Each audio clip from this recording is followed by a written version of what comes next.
Hi guys, this is Shuromitra Basu from Sportskeeda.com, and this is the inaugural episode of a series of videos for Sportskeeda.com that will be covering Indian athletes who are training around the world.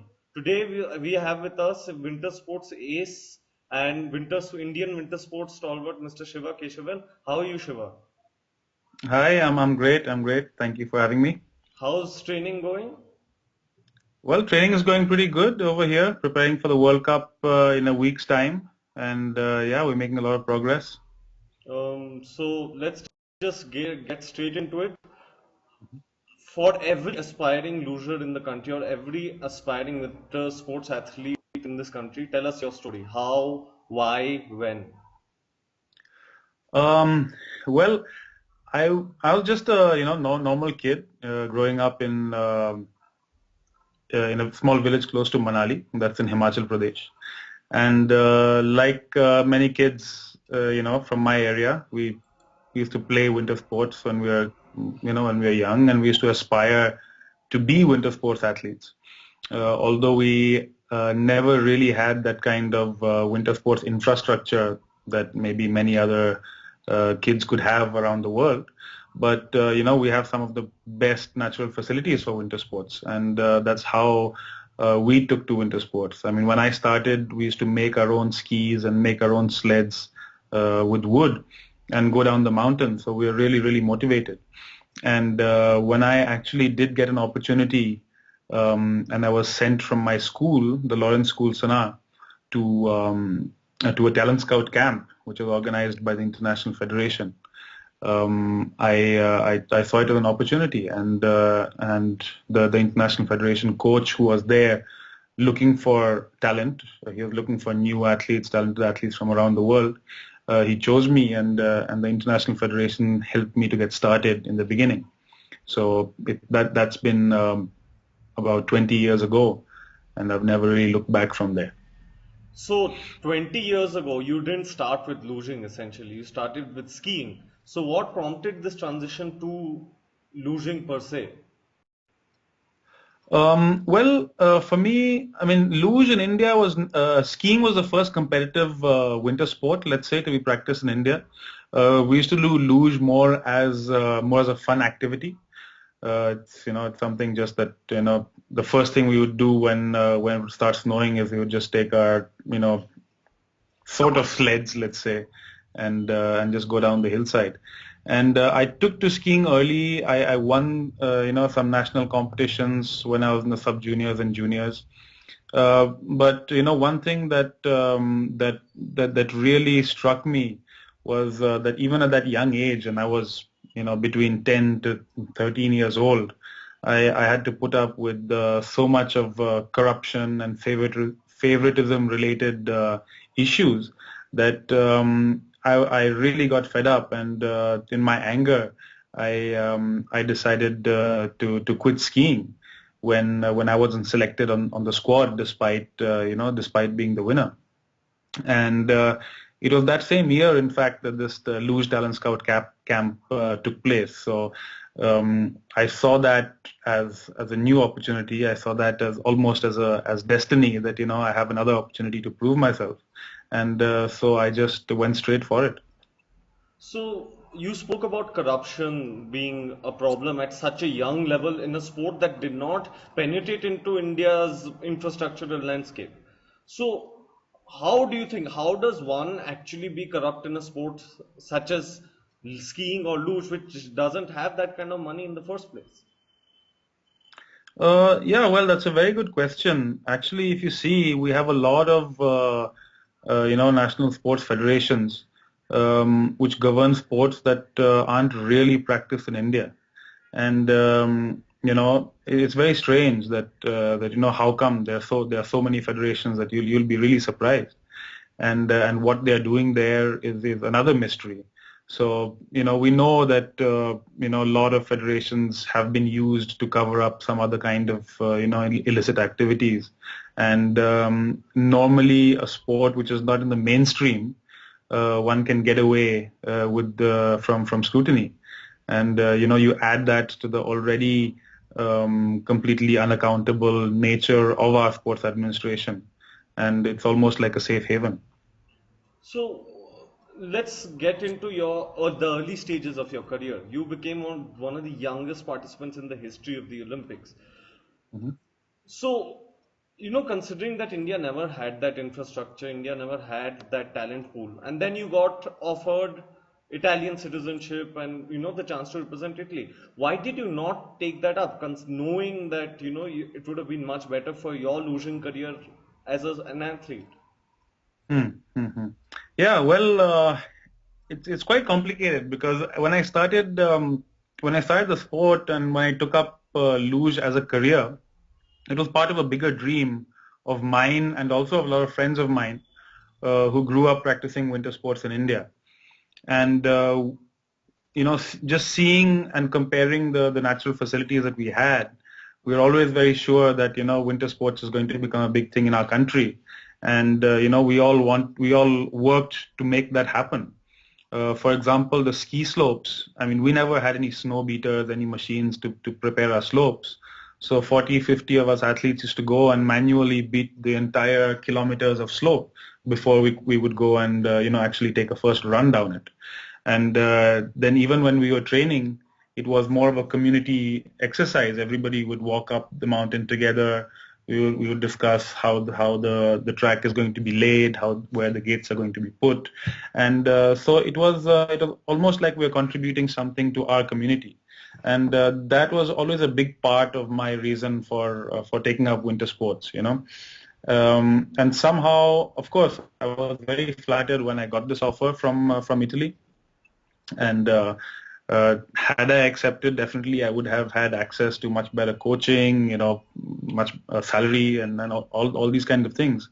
But then at the same time, that feeling of representing your country or that feeling of contributing something to a cause that you are helping to create would not be there. It would be more like a mercenary kind of, activity, and I was really not ready for that.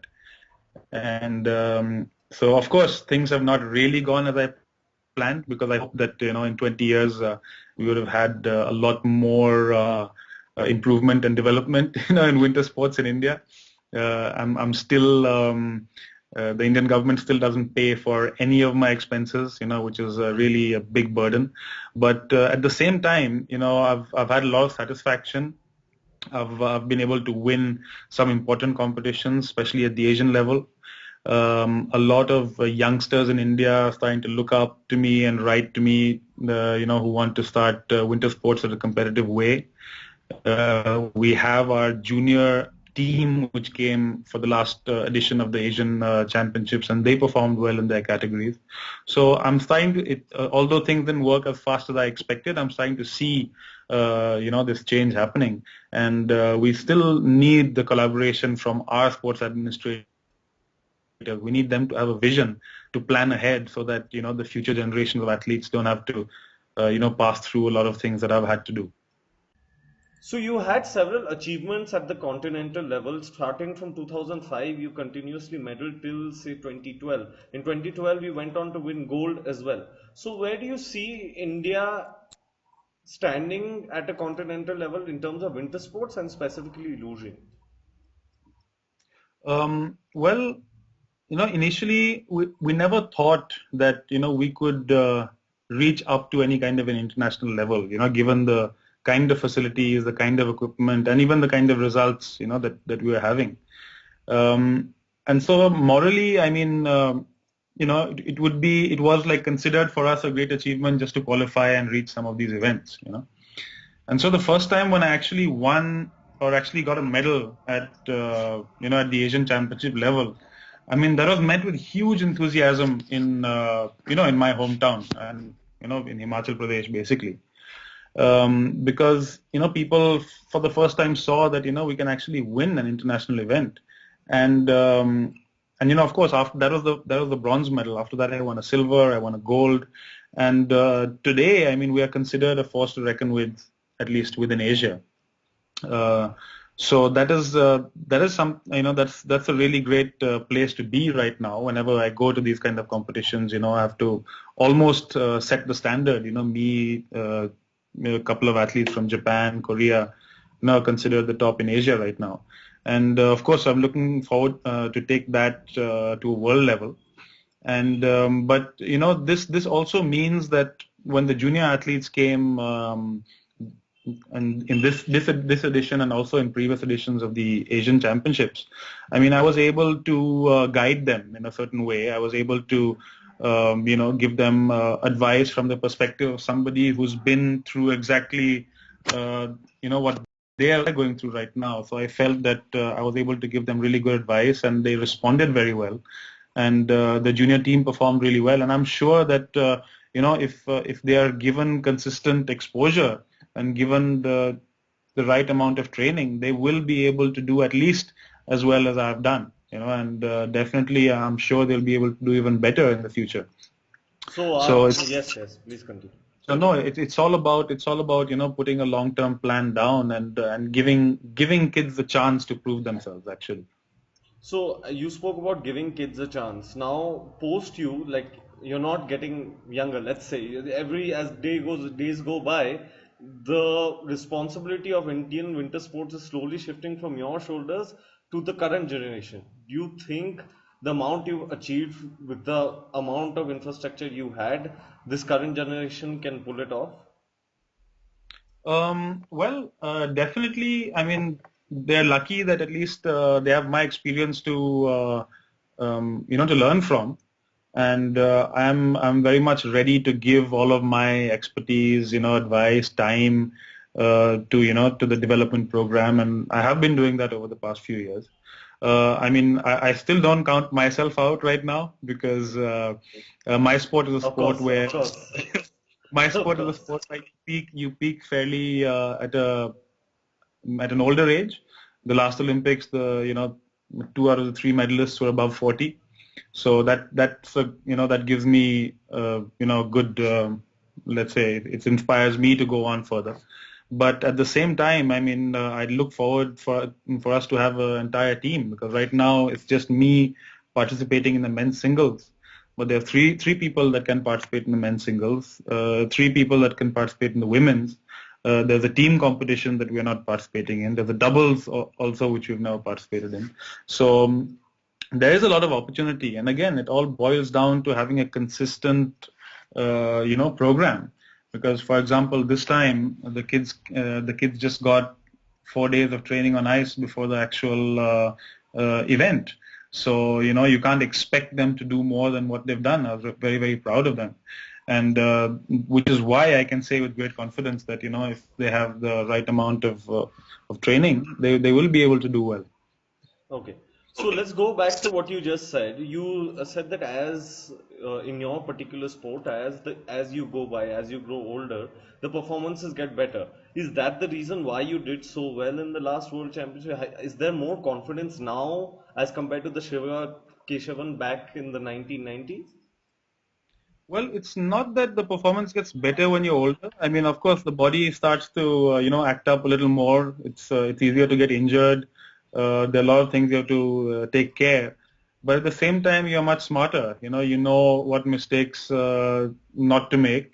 You know how to approach an event. You have that amount of experience. And in our sport, which is a very technical sport, you can compare it, I don't know, say to Formula One.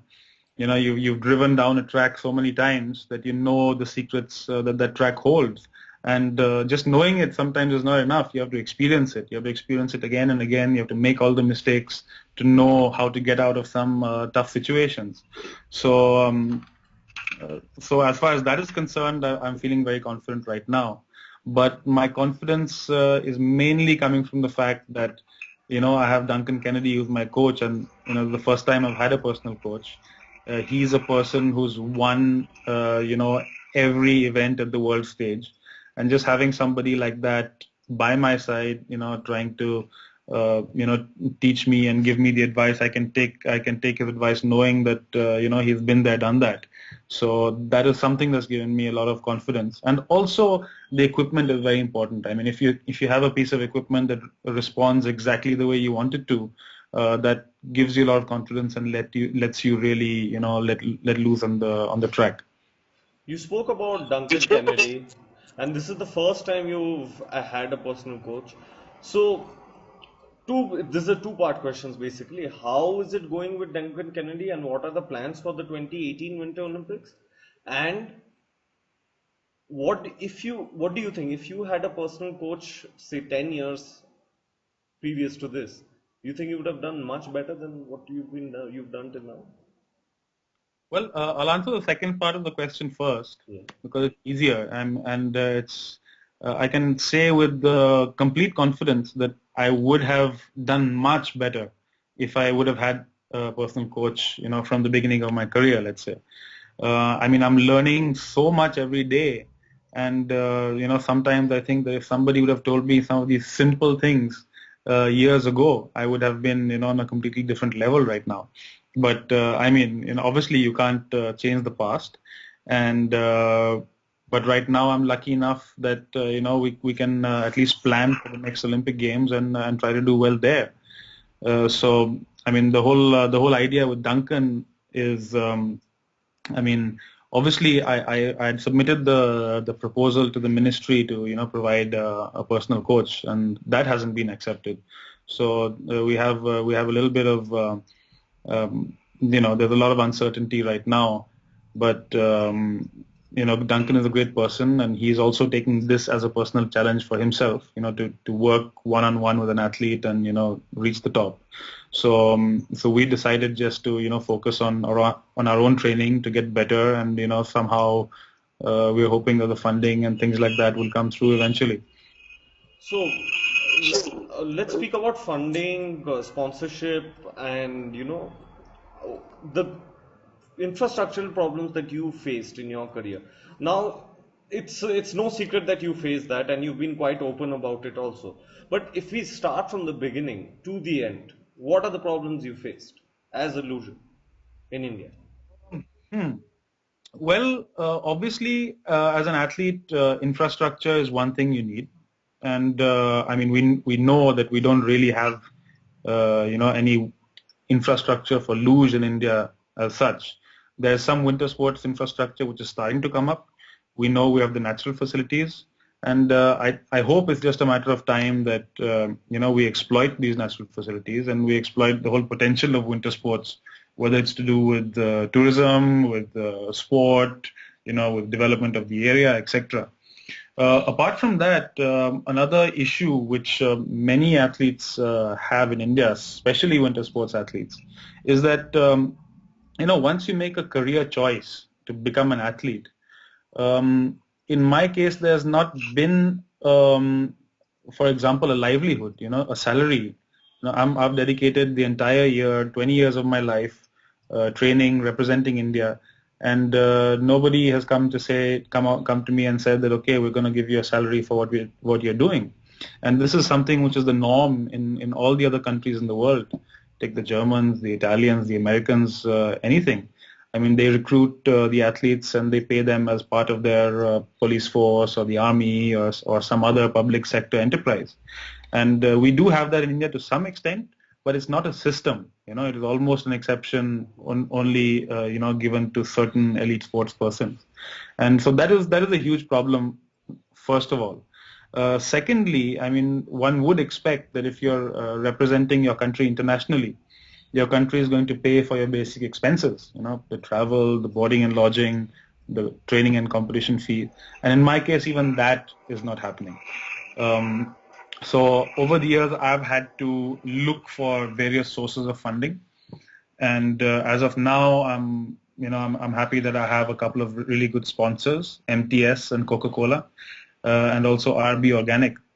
So these are companies that that answered my call for help, and I knocked on many doors, trying to find a way to fund my training. And so apart from these sponsors, we've also done other initiatives. I've looked for donations from people. We've done fundraisers. So I've had to always be innovative and try to look for a way to do this.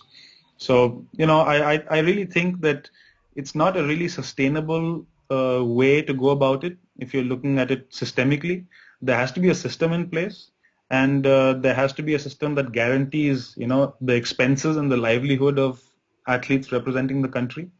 And obviously things like sponsorships, endorsements, those are all career opportunities. Those should be bonuses for an athlete. If you're doing well, you find sponsors. It's a way to make money, and and then it becomes more and more attractive as a profession. But we need a system in place, and especially in winter sports right now, it's not there. So now let's think about this, okay, from this perspective. Once you retire, of course, no one wants you to retire in India at this point, but once you do retire, will you be willing to take up an administrative role for winter sports in the country? Well, yes, I definitely would be willing. It remains to be seen if the system is willing to have me. But I've always spoken about this. I mean, to every sports minister I've met, to every Olympic Association official I've met, to my very federation, they know it, and I can categorically say it again that I'm 100% available, ready, to give my time, my expertise, to make these kind of sport development programs in India. And in fact, we're already doing it. I mean, me and my wife, we run a talent scout camp. I have during the Asian camp, I was shifting between hats of wearing my athlete hat and wearing my coach hat when it came to dealing with the juniors. So we're already doing that, and I hope that the government, the sports authorities can use all my experience for the country. You spoke about meeting various sports ministers and sports officials. How did that, like, what was their response to you saying that I want to work with them? Would be you Uh, guys? well, it's very strange because it's in India, like sometimes ego has a big role. Many officials believe that they are some kind of god, and you have to go there just to fold your hands in front of them. And the very first times when I said that I'm willing to come and teach them how to do something with winter sports, initially I've had a lot of reactions that they start saying that what are you going to teach us? So. So obviously, I've learned over the years how to deal with many such people, and I try to always put it in a way that not to hurt any egos of anybody. That's not definitely my goal, and I must say I have met over the years certain sports ministers that have been really open. I mean, the previous sports minister Jitendra Singh was gave me a lot of time. Really tried to understand, what the needs of winter sports were, and I felt that we were making progress. And during that year, in fact, some funding also did come through from the ministry. But then, since the government changed, that whole process that we built, all of a sudden collapsed, and it's as if I have to go and start again. So when I met the current sports minister, I had to again explain what is winter sports and what the Winter Olympics are, and I imagine it'll take a couple of years to reach the stage that I was previously. So again, it's always it looks like we're dealing with individuals rather than trying to put together a system over time, and that's really unfortunate. So now, let's say, what's your goal? Let's say we set a target for the next 4 years. What's your goal? What is, apart from just doing well at the 2018 games? What does Shiva Keshavan want to do in Luge for himself and for the country? Well, obviously, a personal goal for me is to take my performance at the Asian level to the world level. Uh, that's my target. Certain specifics. I'm working on certain specifics of my game right now, which I know that we have to improve. And I'm doing that with my coach Duncan. And there's basically three things in that. One is, of course, my own driving, right, to self improvement. The second thing, and a very important thing, is the technology around sport. So we are making a new sled. We're looking for technical partners in India to help us make this sled. For example, other countries such as Germany, Their sleds are made by BMW. Italians are working closely with Audi. The Americans are working with a number of NASCAR companies, etc. So, I think with all this emphasis, on made in India right now, which we have, and we're trying to, promote ourselves, and I'm sure that we do have the capability, and we do have the infrastructure to create such things. So I'm looking for technical partners right now. And so that's going to be a big area of improvement for me. And that's also something that's going to translate not just for me, but once we have a Made in India sled, all the future Indian athletes will be able to use it and benefit from something like that. So that is definitely a goal. And at the same time, another thing that I would really like to see happen is that I shouldn't be the only one, in these kind of competitions. I would like to be part of a team. I would like for us to enter in the other disciplines, especially the team competition. So that would need definitely women's and doubles. So I mean, I would want basically us as a sporting country to grow in luge, not just personally, but as a nation as well. Okay. So now on more of a lighter note, just prior to the last Winter Olympics, a video of yours went viral on the internet of you almost crashing but saving yourself. So has that helped you gain some recognition around the world? Well, it's It's already there. That's not a question. But I'm just saying, people who didn't know about Luge now know you. Yeah, definitely, definitely. There's a lot more people that know about me right now. There's a lot more people that know about luge right now. In fact, the video you're talking about became one of the top viewed moments of the Sochi Yes. Olympics. So, Yes. I mean, that was definitely not something I was expecting. And after that happened, I was all of a sudden flooded with phone calls. And I'm normally used to people not even seeing the race, and here in the prequel to the race, Hmm. people saw this happening, and all of a sudden everybody was worried about me and am I fine, and I got, of course, calls from my family in the first place. And so yeah, definitely I think it brought a lot of people closer to luge, and it made a lot of people realize what are some of the extreme aspects to the sport. And as far as I'm concerned, I mean, it was uh, it was a moment in which, having sacrificed all that I have to be at that position at the Olympic Games, I mean, I wasn't going to let a crash stop me there. So I held on. I decided to fight for it and reach the finish, so I get another chance later. So that is also something that I think came through from that video. Okay. So thank you so much for the interview. And I hope you all the best for your future events and the upcoming World Championships and the Olympics in 2018. So thank you guys for tuning in today, and we hope to provide you with more content with Indian athletes around the world. Today it was Indian winter sports star Mr. Shiva Keshavan